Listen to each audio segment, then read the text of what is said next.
Okay, so arguably one of the best exercises for hip stability and improving hip internal rotation is the hip aeroplane with the rotation. So you're going to stand on one leg, feet approximately hip width apart, and then you're going to stand on one leg.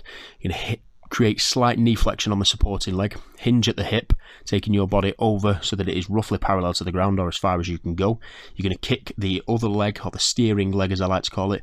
You're going to kick that behind you, aiming for more or less full extension, but it's just to encourage neutral pelvic alignment. If the leg is bent that is trailing behind you, then there's a little bit more flexion that can occur. You should feel the tension immediately in your hamstring.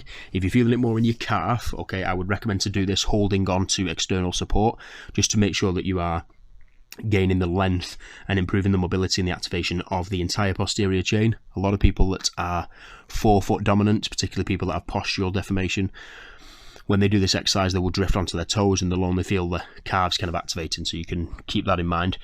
You basically get your body over into the neutral position, and then you're going to rotate your hips up so that the steering hip is on top of the supporting hip.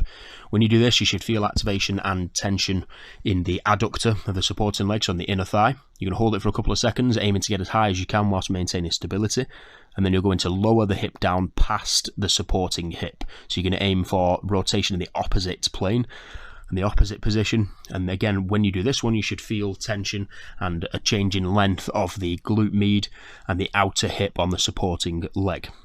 Again, all this is going to do is improve the hip internal and external rotation, and all the way through you're aiming to keep the same position with your torso and with the extension within the steering leg.